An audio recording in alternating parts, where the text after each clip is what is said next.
This is Paul Newman with the Cashflow Cafe podcast. Today we have the mayor of Statesboro, Mr. Jonathan McCollar. Excited to have you on. In 1 minute or less, tell us all about yourself. Listen, first of all, I'm excited about being here. But simply put, I'm a Statesboro boy, born and raised. My family actually have been in Bullitt County since 1820, so we've been around a very, very long time. That's cool. And so I attended the public schools here, elementary, high school. I did move away for a little while. I went down to Albany, Georgia to attend Albany State University, but ended up transferring back to Georgia Southern to finish up my undergrad and my graduate degree. And I've been here ever since. You know, myself and my family, we have a long legacy of working within the community, whether it's been in our church, our neighborhoods, helping family members, things of that nature. And one thing that's key is that my great-grandmother is the person who I was raised by. And one thing that she taught me growing up is very simple. She said, if you want to make it far in life, you help someone. And that's been my mentality ever since. And that's what we bring towards governing in the city of Statesboro. So in a nutshell, that's who I am, a public servant, someone who cares about the community, that have deep roots within this community, and want to see a future that's brighter than what any of us can ever imagine. That's awesome. That sounds great. What inspired you to get into public service? I mean, you just touched on that a little bit and run for mayor. What was that lightning bolt moment, or saying, look, I'm ready for a change, or what you wanted to do? Well, I'm going to tell you, if you had talked to me, early 2000s, I would have told you immediately I had no interest in getting involved with politics. And the thing that changed my mind was actually I took on a role. I was a director for an alternative school program that was here in Bullitt County. And the kids, you get attached to the young people that's in the program. And they were dealing with some serious issues, everything from teenage pregnancy to poverty to homelessness. And so what we did, we would go and take up donations amongst the teachers and myself. And then I realized that the issues that we were facing was much bigger than what these kids were able to deal with. And so I actually started an organization called the Resurrection Project. Okay. And the Resurrection Project, we were going to solve every ill in the community with that organization. But what we found is as we raised food donations for the children, when we raised clothing donations, when we helped with utilities and things of that nature, what we came to realize that these were the symptoms of greater issues. And my mentality is, I'm a solution-oriented person. So whenever I'm working on an issue, I want to find a solution. And the solution that I realized that was key for this particular group was the fact that they did not have resources to provide that stability that they needed in their life. And the resources that we're talking about is investment into education, youth development, safe neighborhoods, things of that nature. And I ran for my first office in 2008 to become a state representative because I wanted to see our children have healthier places to live. Okay, so 2008 was your first taste into politics. Yes, absolutely. And how long have you been the mayor here in Statesboro? I was elected in 2018. That's the first time that I was elected. That's when I was sworn in. I won the race in 2017. Okay. But 2018 is when I was actually sworn in. And it's every 4 years? Is that every right? 4 years. Yeah, we serve 4-year terms. I am now in the last year of my second 4-year term. Okay. So I will be running for re-election this year. And that's so the year is 2025 re-election this year. 2025 re-election. So if you win, that takes you to 2029. Yeah, till the end of 2029. I have a heart that wants to help people, and sometimes you bang our head up against the wall because you want to help people, and sometimes they don't want to help themselves. And one thing I've always noticed is, sometimes if you don't have a present mom and dad, or sometimes if you're raised by a single parent, like to me, that's such a blessing in life to just even have a head start with like a mother and father. I mean, mother and father is the golden ticket. That's your golden ticket to life, a stable mother and father. And then even if you're single parent, that's a win too. Yes. But what happens is, I just think there's so many, and a lot of this is the fathers have to step up. I mean, that's kind of if I've noticed something, is like the fathers have really got to step up in the community. Yeah. And I'll tell you this right here, from what we've seen, the greatest antidote to anything that we're dealing with within our community, it all starts inside of the family. And one thing that we realized when I was working in the alternative school and in the work that we've since I've been mayor, is realizing that a lot of these families, do not have the resources that they need. So that provides instability all into itself. And some of the fundamental stuff that we look at is that some of these children are dealing with families that's dealing with food scarcity. They're dealing with housing instability.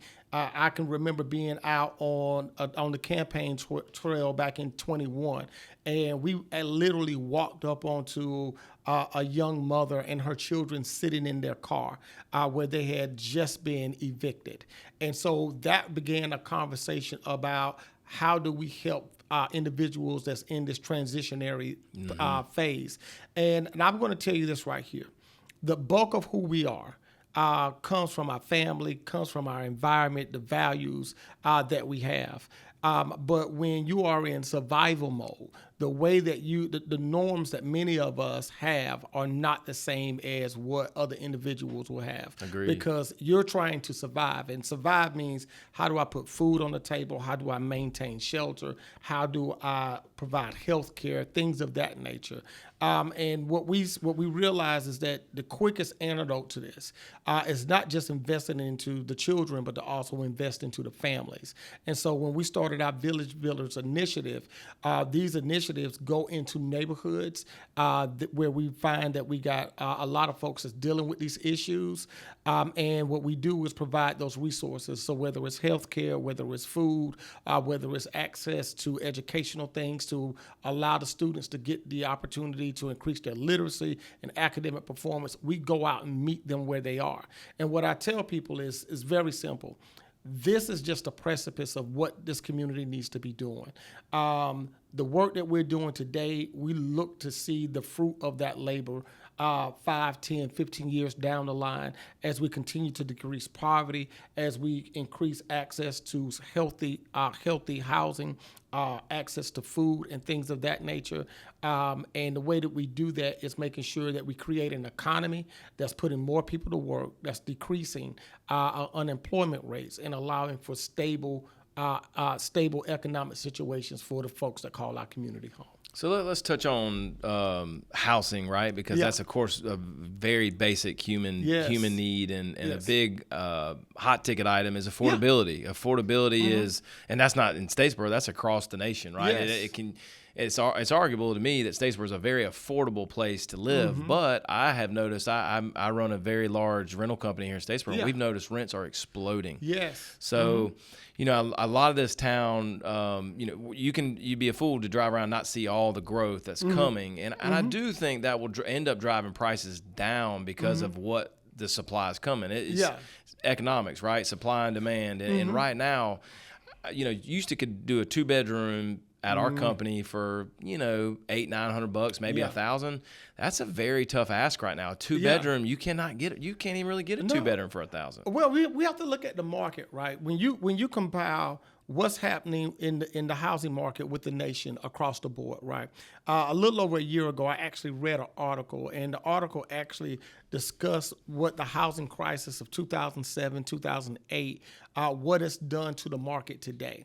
And in that article, what it talked about was the fact that we're about 4 million homes short of what we actually need to be. That's right.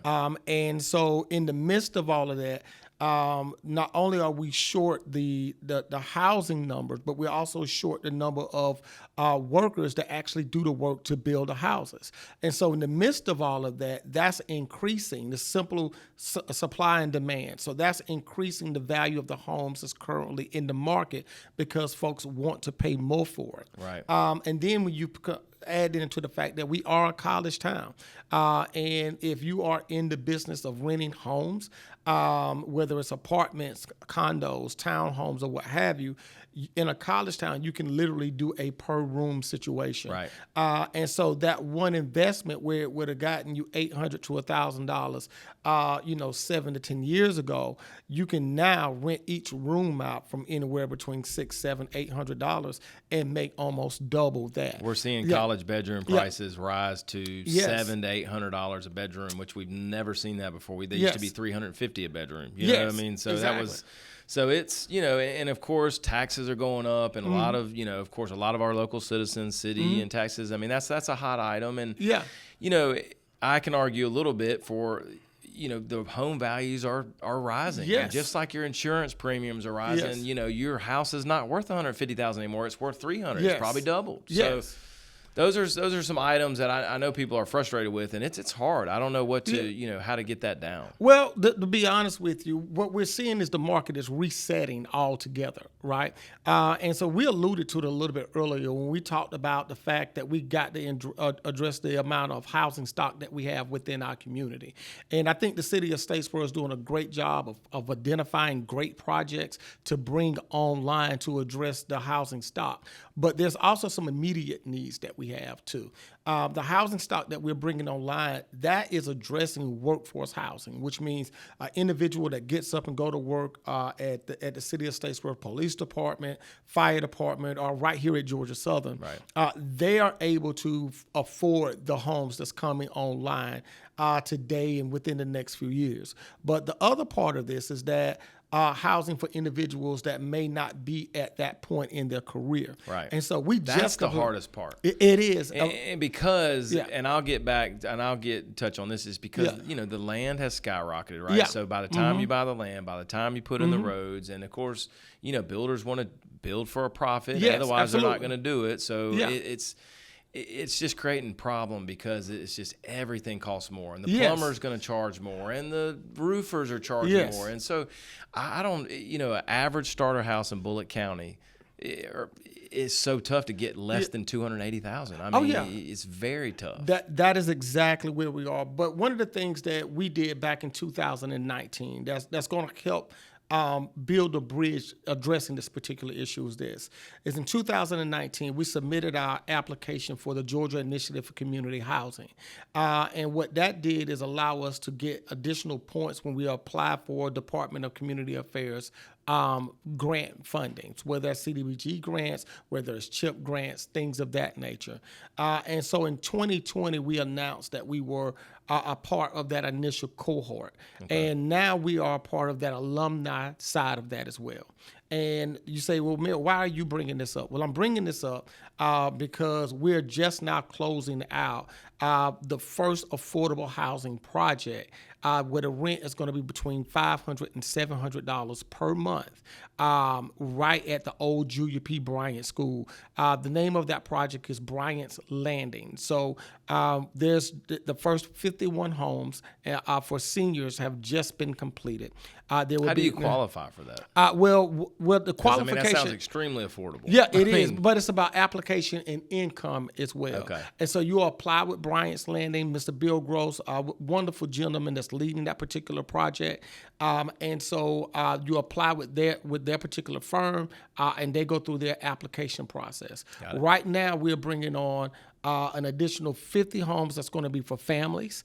And what the hope is that the rent will still continue to be in that range. And if we are fortunate with the help of DCA, we'll be able to bring on an additional 50 homes that will be for seniors. Now, is this going to be enough to solve the entire the housing situation for our community? No, it's not. Right. But this is the step in the direction that we need, where we can find quality individuals like Mr. Bill Gross to go out and go after this funding. The one thing that local government can do is position ourselves so that we create the environment so that those type of resources can come to our community. And we think that we have a successful project with Mr. Gross's project over at Bryant's Landing, and us being a part of that program. So we know that we're at the precipice of this, but we believe years down the line, we're going to see the stabilization between workforce housing, affordable housing, and even that upper tier housing that we're going to continue to need as we continue to grow. It's explosive growth, and it's I've been here since 2001, and I've really seen this town blossom. I love it. I used to think for the longest time that we didn't have, and this is way before you, but it just wasn't, the city wasn't planned as far as I almost kind of box it off into like 4 or 5 different spots, right? We have the downtown area that's, it's starting to gain a lot of traction. Yeah. I'm excited to where it's headed. I feel like we're starting to hit there. Yeah. You've got the Publix area, which is really becoming a really great point. I heard you may touch on this. They said that maybe the Publix is #1 in the nation or something like that. It is. It's the busiest Publix in the nation right now. That's wild. Yeah. And that shows you a little bit of our growth. And so that, I like that area. This Market District area, which is full of businesses and healthcare and stuff like that. That's been a great area. Yeah. You've got the Statesboro Mall area, and it's starting to have its own, Hobby Lobby, TJ Maxx, those kind of things. So those 4 areas, and and then going down 80 and up 67, it's like you could see future growth. Yeah, absolutely. And the one thing that we're extremely fortunate about is in 2016, I was actually in North Carolina working for a firm on a presidential campaign in 2016. And the one thing that I noticed while I was there was the infrastructure. Like, I'm a nerd when it comes to infrastructure. Good, you gotta have it. I like Pooler. Pooler is so big, right? Like, but you can feel the traffic. Like, I know Statesboro people are probably like, this traffic's getting bad, but it's not. I think because of what I was going to touch base on is because of we're spread out. I actually think that helps us a little bit in terms of like not being caught in some 20-minute traffic delay. Absolutely, absolutely. Well, here's what's key is that when you begin to invest into infrastructure, that's how your community is going to grow. And it's, you bring up the public situation. Well, that's a tax allocation district that we created that allowed it for that growth to be able to go into that area. You brought up the West District. That's also a part of our downtown tax allocation district. So we've been very purposeful about creating districts that as they grow, the funding goes back into those areas so that we can quickly bring on the sewer systems, the gas system, the roadways, and things of that nature to address the amount of traffic that's going through there. And I think this is a good time to kind of address something that I think everyone in our community needs to know. Right now, we have 34,944 individuals that call the city of Statesboro home. Does that include the college? Yeah, no? that includes the college. Got it. But here's the interesting piece. The interesting piece is is that between the hours of 8 a.m. and about 5 or 6 p.m., the city's daytime population is close to 100,000 people. And so that flows into the city. And when you think about that, that is a huge number of people. Yeah, I wouldn't have known that. That's a big number. Exactly. And so what we're doing, we're not building out just the physical infrastructure, but we have to leverage the resources of the city that's funded by a little less than 35,000 people to be able to address the needs of 100,000 people that's coming into our community every single day. And so when you look at the Publix areas, the West Districts, the mall area, those are the areas that these folks are coming into. And one thing that we found out that was very interesting is that our Lowe's is the 4th busiest Lowe's in the state of Georgia. And so when you got that kind of volume in those areas, so our mall area, our Publix and Georgia Southern area, and our downtown area, that is a lot of people within our community. And so for us to be able to manage that type of growth, that type of volume with the resources that we have really speaks to the level of expertise that we have in our staff with our city manager, our planner, public works folks, and things of that nature. Yeah, I mean, I never would have thought, 5, 6 years ago, the town has been begging for Publix. So the fact that happened was a huge deal for the community. And people, sometimes your real estate customers will call and say, hey, do you got a good grocery store? And you're like, well, we got a couple, But they want to hear a Publix or a Kroger or some of those things. So, and, I'm just amazed at some of the restaurants that we're starting to get. Yes. And, but how do we... get how do you hear the voices of the community and try to listen to the small businesses and entrepreneurs? Well, one of the things that we've done, we came through the door with the intent to be able to listen to the people that put us into office, right? And so if you think back 2018, 2019, we worked feverishly to create different commissions, right?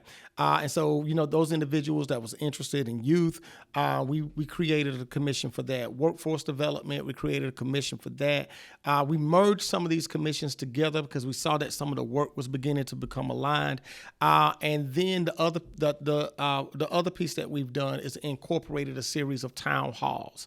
And so since I've been mayor, I've probably done, outside of the normal town halls that the staff do, I've probably done maybe 20 plus town halls. And if you are a person that wants to be active in the community, it's out there. You can research and kind of let your voice be heard. And I've noticed, and I think that's important because you do have to listen. Yes, absolutely. Because at the end of the day, I can tell you all day what I like, but that's not my job. My job is to listen to the folks and listen to what they want to say. And when I have business owners that's coming to us and saying, we want to have more input, well, that means that we need to create a business commission specifically for those individuals to be a part of that. When you got individuals that come to you and say, we want to see more investment into our youth, what can we do to be a part of that? We created a commission that's very specific to that. And what we believe is that through this broad governance, and each body has actually helped to craft policy for the city of Statesboro, we're better able to meet the needs of the people. And so when we look at, the events that's going on downtown, and I know in your line of business, it's not a distant memory for you to remember that downtown we had empty bays in 2018 and 20. Yes, absolutely. Now we go down. Now we can go to Bull and Barrel. We can go to Tandora Tap. We can go to Cool Beans again.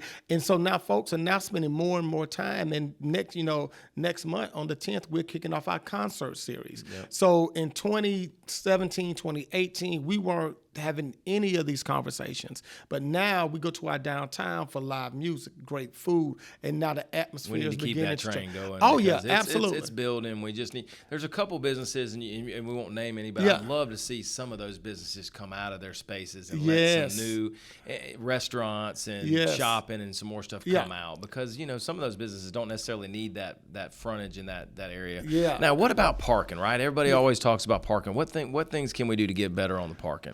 Well, this is what here's the thing with parking, right? Parking is a problem that you want to have, right? Because what that's telling you is that there's a lot of folks that's in a certain area. And so right now, a part of the SPLOST that we did pass is $1 million to address parking. Is that a parking deck? What does that look like? I mean, is it time for us to get that? A lot of big cities have that. Well, we do have a particular project in the creek on the Blue Mile that a parking deck is a part of that. Whether SPLOST would be a part of that or not. But what I can tell you is that there are projects that's being discussed right now that's going to have multi-tiered parking. And so what we want to be able to do is find the developers that's going to leverage their resources to help us address that. And then what's not addressed through that development phase, the city can then leverage that $1 million that it has to fill in the gaps in other places. We feel fairly confident about some of the projects that's in the pipeline that's going to help us address this. But parking is an issue that we want to have right now because it's telling us exactly where we need to be strategically investing into those spaces that's going to alleviate that particular problem. How do we, address some of this? Like if you've got some stuff in the city that around the Honey Bowen, what does it ever look like? I mean, I guess that's maybe some plans in the Blue Mile. Is that in the Blue Mile's plans in that Honey Bowen area? Because the pickleball, I'm crazy about pickleball. That's my jam, right? Yeah. So you go by there and it's packed, right? Yes. And I would love to see our community somehow. I don't know if it's a public-private partnership, but I mean that some of these towns are nailing it with the pickleball stuff. Listen. Pickleball is the sport that I hear about the most, right? It's coming. And I'm going to give a shout out to my good friends Nikki and Tracy. They are pickleball advocates. Yeah. But what I would say is this right here. the future for Memorial Park, well, we call it Fair Road if you've been here long enough. I call it the Wendy's. The future for that does incorporate a pickleball space. So I think that's going to be exciting. The timeline for that, we really don't know as of yet because we're still trying to figure out how we're going to blend that park area into that creek, into the Blue Mile situation. But pickleball, amphitheaters. Can you give an update on the Blue Mile? We had the great news. We finished third, I guess, overall for Americans. What was the best small town America's communities? Best Communities, yes. Which was really neat. Yeah. But it seems like the project has hit a stall. Where are we at with the Blue Mile? Well, we just completed the streetscape for the Blue Mile, which is an amazing situation. Yes. And I want to give a great shout out to Dr. Marrero and Georgia Southern University for being great partners in that because they were the ones that implemented the lighting that's on the Blue Mile along with the flags on the poles. So we want to celebrate them as much as possible. But one of the key parts of the Blue Mile is actually private investment. You got individuals such as Al Chapman that owns the Nats Landing facility that's upgraded that particular facility. And so we got multiple projects that's coming along that's going to continue to develop that area. Right now, a big focus of the city and the Blue Mile and Creek on the Blue Mile teams is us making sure that we can do the creek part right. We were excited about some of the development that's coming out of that, but what we believe is in the next maybe 2 years or so, we're going to start seeing some significant project, some significance in that area developing out. We've already got the funding for the bridges to be built so that we'll be able to walk up under South Main Street so that we can continue through. So we're really excited about that. But what I would tell the community is to stay tuned. And I want folks to understand this is a legacy project. I mean, you get excited about it, but then you see, just like a lot of things in government, everything takes time. And it's just like, I think this could be such an explosive, another just tool It's for a game changer. It's a game changer. And you truly see it. You believe in it. It's going to happen. I love it. It's going to happen. You heard it here first. Yeah. And I'm going to tell you what we're looking at. And we literally at our retreat, this is one of the projects that we talked about. And the more and more we look at this, when I say that this is going to change the city of Statesboro in a way that I don't think we really understand right now. That's right. Because wherever there's water, I'm a historian, so what I know is history teaches me that water brings about civilization, right? And to have a waterway in our downtown area, that's going to be a game changer for our community. And I can tell you, moving forward, I can see the city of Statesboro probably becoming very similar to a southeastern Georgian version of a mini Asheville or something like that type of vibe, where it's really laid back, great Division I sports, things of that nature, great food. That's what I can really see. 20 years from now, I can look at our community and be like, wow, this is absolutely amazing. And that, for me, I have 3 kids. You have 3 as well. Is no, that correct? I have 5. You 3 have 5 boys kids. and 2 girls. Yes. And it's a place that and obviously you take pride in it. You're the mayor. You want to have your kids hopefully stay here, man. Stay here, create jobs, and raise your family, be around grandkids. I mean, there could be nothing better than that. Listen, Paul, I do not want to travel up to Atlanta to see my grandkids, right? I love Atlanta, great city, but I want my grandchildren to be here. Yes. Because at the end of the day, this is a great community. We all know each other, and if we don't know each other personally, we know faces and things of that nature. And I want us to continue to be able to do that, and I want my children to get the blessings that I've had being a part of this community. That's right. Because I just don't believe that there's a greater set of people than those that live here. Yeah, and I've watched you from afar, and we've had interactions. And one thing I've appreciated you is you are pro business, and I love business, and you got to figure out how to make it all work for the community. But I mean, it's you want your town to grow, and I know there's a lot of people and I love Statesboro being a small town. I get to work in 3 minutes every day. That's a mega blessing. Like my dad was an hour each way, 2 hours. You add that up. I mean, what's that? That's 5 minutes. That's a lot. Yeah, 10 hours a week driving, and then you times it by 4 weeks, and you're at 40 hours just driving. Well, let me tell you, for 7 years, from 2017 till July until March of 2024, I actually commuted an hour and 15 minutes.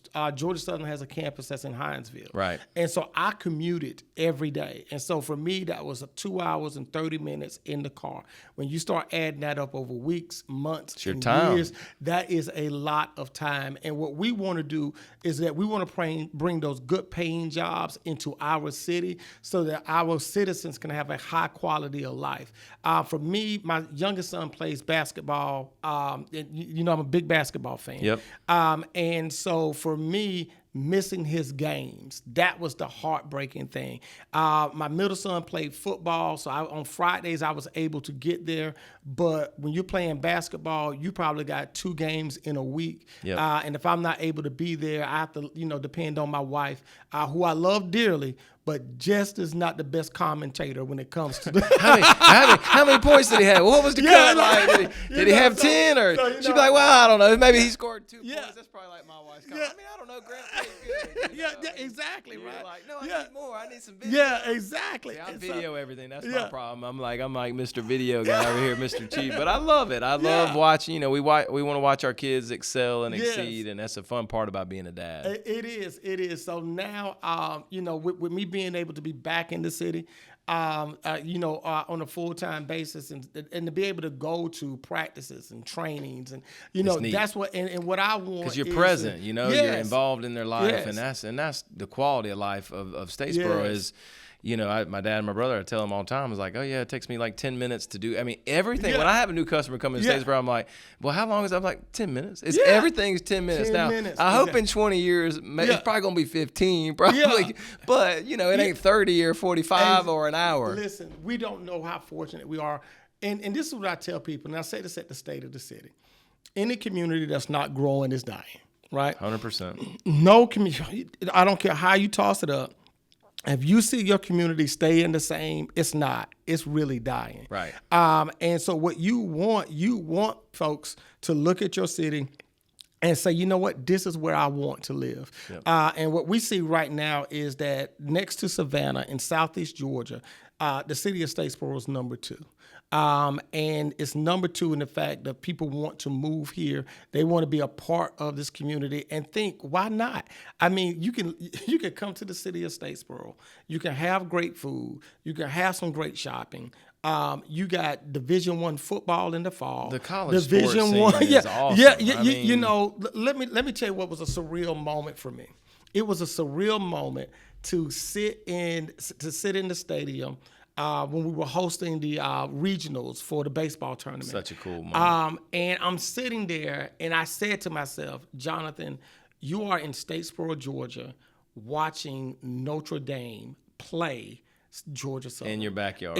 I mean, that's when it kind of hits you. Like, how cool is that? Because I think all of us have seen, at some point in our life, we've seen Rudy, right? Yeah. And so Notre Dame is part of the folklore of any what type of sport you want to be a part of. But to be able to see that and just to say that this is happening in our community, and on Saturday mornings you getting up, you go to the farmers market. It's just so much to do. It is, and it's great things.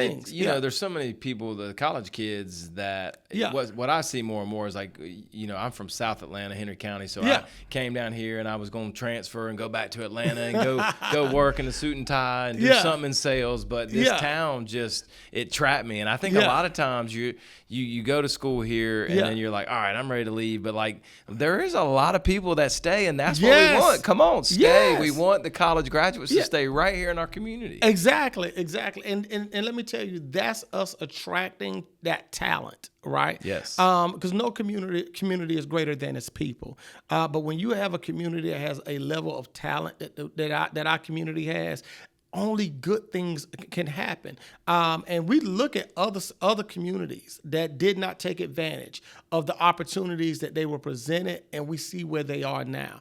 As mayor and part of the Georgia Municipal Association, and I've served, on multiple capacities with the organization, and I've traveled around the state. And I can tell you there's communities that we see empty shells of what businesses used to be there, empty homes that, where people once lived. And that's not what we're seeing in our community. We are seeing that growth. And it's not a superficial growth. It's a sustainable growth, growth that's matched with jobs, growth that's matched with a housing demand, and growth that's actually matched with activities for all individuals. Whether you like pickleball, whether you like going to sports, whether you want to go out on date nights with your significant other. And here's the beautiful thing: imagine living in the state of Georgia, and you're not in Atlanta, but you're about 45 minutes away from an international airport. Oh, I mean, I take direct flights all the time. I love to travel, and I go, and it takes me 45 minutes, and and then boom, I'm on a direct flight to Miami, to New York City, wherever you want to go, very quickly. Yeah, and our airport is amazing. Number one in the U.S. is what it's ranked. Listen, that's my favorite airport. Do you know what it's like to be able, when you get there, you are home, right? Yeah. And so that's where we are, and we don't even want to talk about the fact that in an hour and 15 minutes, we're sitting on a beach. People don't understand, like when you in Statesboro, we literally, when our kids were younger, we'll wake up that Saturday morning and my wife would say, what you want to do? I was like, hey, let's go sit on the beach. There you go. And it's not a big production. Get to grab the kids, grab the chairs. Downtown Savannah, 45 minutes. Charleston, a couple hours. I mean, if you want to go up to North Carolina mountains, it's 4 hours. And it's like, Jack said, so I love where we're at. I love the future of our town. Yes. I got a couple more questions to ask you, and then we'll get you out of here. But it's been no fun. problem. How do you like your coffee? Woo! Now that's a good question. And do you drink a local coffee? Are you at the house, or what is it like? Listen, me and my Keurig are best friends, right? Yep. But I got a confession. Uh-oh. I like my coffee with way too much creamer and way too much sugar. That's right. Right? And but it is my treat. And I'm not I drink my coffee after I get into my day, right? I don't. So you want to start first and then let it carry you. Yeah, exactly. So I'm that 10 o'clock coffee drinker. Okay. I'm the delayed gratification. Yeah, delayed gratification. When I wake up, my brain says, "Come on now, let's get this day going." I got to have it. And I drink it black, but it's weird. My wife's always like, "I can't wait for that cup of coffee in the morning." Yeah. It's just something about waking you up and starting your day off. If you had an extra $100,000, how would you invest it? If I had an extra $100,000, and I'm inside the city of Statesboro, that $100,000 is going into something that's going to be in our downtown area. And the reason why I say that is because the city of Statesboro is almost a Wild West when it comes to business right now.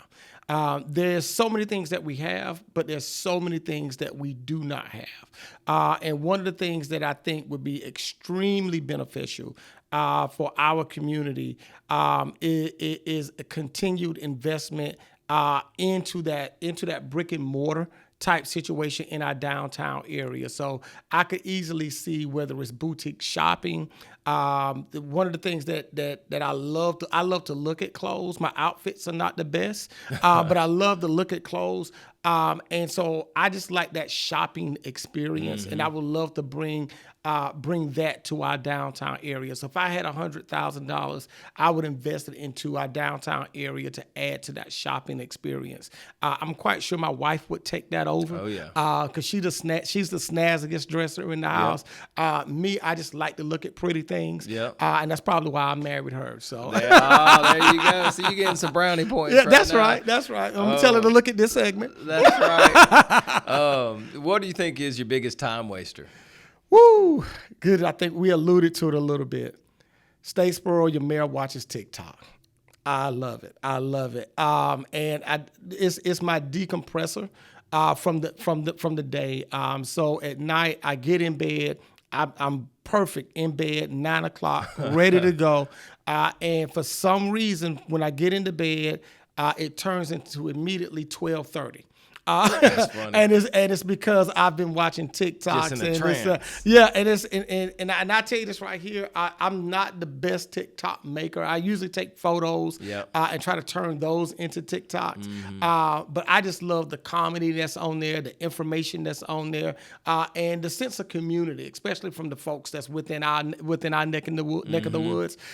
So TikTok is probably the biggest time waster that I have. The comedy's funny on there. I mean, my wife loves to watch some of them, and you see the comments below, you know, the first 2 or 3 comments below. Yes. Funny. Now, I will get lost in the comments because I'm like, this is way too good. What are they saying? That's right. And the right. next thing you know, you're steady going through the comments. And so, but I'll tell you this right here.